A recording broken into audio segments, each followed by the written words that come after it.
Hello there, welcome to my allotment. So this is going to be April's tour. So a few things to show you, so let's have a look. So as you can see, it's a lovely sunny morning, and as always we start at the back of my plot. So this is the wildlife area. The wildflowers that are scattered, they've started to germinate and pop up. And there's the pond. Pond, unfortunately, because of lack of rain, etc., has just gone a real horrible murky green. And I don't know whether that's affected the tadpoles that were in here, but they've all disappeared. There are a few deep down, but normally when it's sunny they start sunbathing around the side, and I can't see any, so not quite sure. So I've refilled my bee hotel with cardboard inserts. No residents as yet.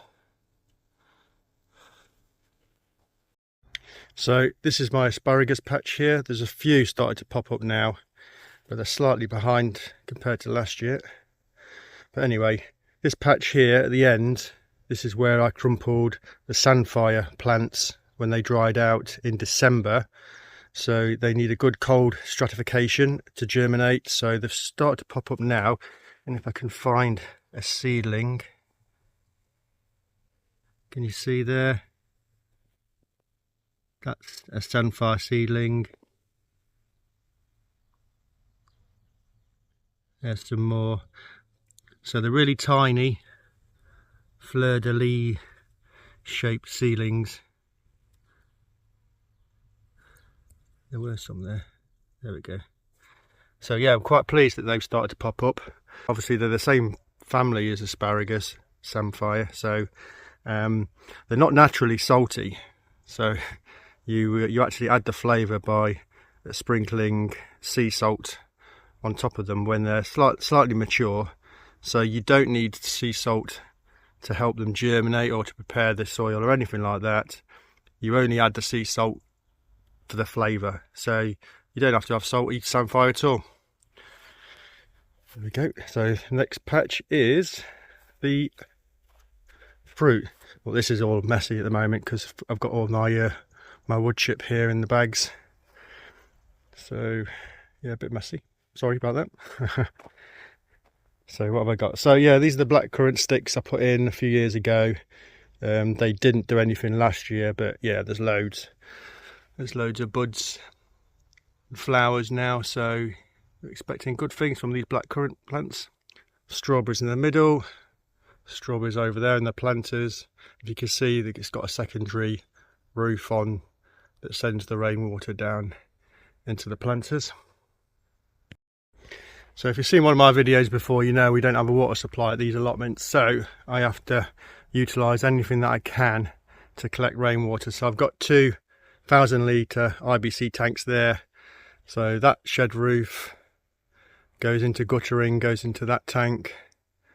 This long canopy goes into that guttering to feed that tank, and then those two go into the guttering to feed that tank. So really have to be a bit clever on how I collect and save the water, because it's really difficult and it doesn't take long for an RBC tank to empty.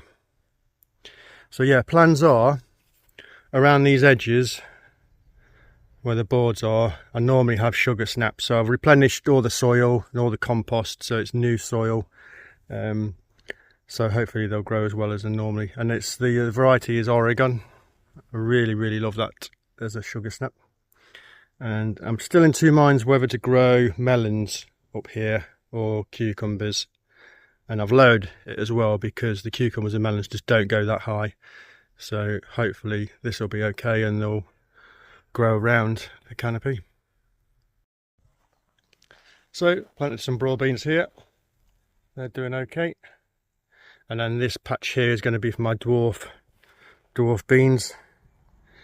So did really well in harvesting them as a green bean last year, but I also let them mature and dry off and collected loads of dried beans and made lots of meals with them. So that's the idea again this year. And these two are peas. I've directly sown these peas. I did start them off in containers and wet towel, so they did have roots, but they're still not popped up yet, and I'm a bit concerned about that because they've had fleece and obviously this protection as well from the wind, so I'm not quite sure why they've not started popping up. I do have lots in root trainers and modules at home, so I do have backups, but we'll see. So this is my brassica cage, and I'm really pleased this year because I've got a great head start. I had these purple sprouting broccolis in big pots that I've just protected all last year, and then when I've moved this cage from there to here in January, I've just planted them out, and they've done really well. They've started to fruit right now. Fruit, is that the right word? No, but anyway, you know what I mean. And I also had lots of cauliflower plants in this patch as well that I dug up and I planted in this new patch, and they've all done really well. So you can actually dig cauliflower plants up and move them and they will survive, and I didn't realise that would happen. So look, a beautiful early cauliflower which I'll harvest today. What else have I got? Spring cabbage. So I've got normal calabrese to plant out, sprouts, and that's it really. I think can't think of anything else. I've still got cauliflowers in the greenhouse to plant out once I remove these. But yeah, really good. Really pleased with these brassicas this year. So this is the tomato patch, and I've sown some green manure a few weeks ago, so that's starting to come up. So it's phacelia and buckwheat, and I have put some field beans in here as well, but because of the lack of rain, we've only had rain in April 2 days ago, so they've not germinated as yet, but not too fussed about that. I've still got another month before I plant my tomatoes out. So yeah, that is the tomato patch. And then here underneath this mesh I've got my shallots and onions. So this is a mixture of sets that I planted in autumn, so winter onions, and I've got some sets that I planted out in about a month ago. So they're pink panther. So they're all doing well. And then my garlic.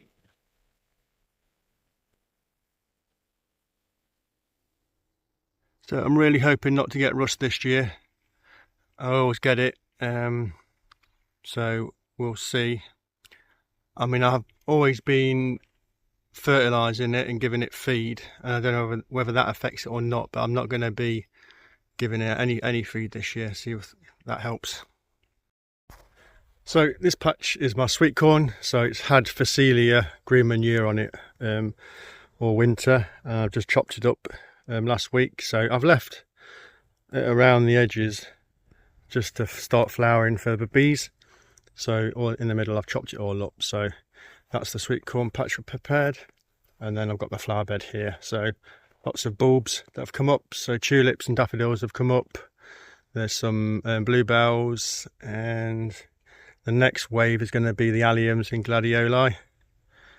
And then I'll dig all this out at the front. So marigolds will be there, calendula, then dahlia, cosmos, and then sunflowers at the back. So that's the plan with this flower bed.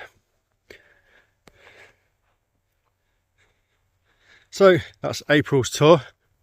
Hope you enjoyed it. As always, if you've got any comments, let me know. See you next month.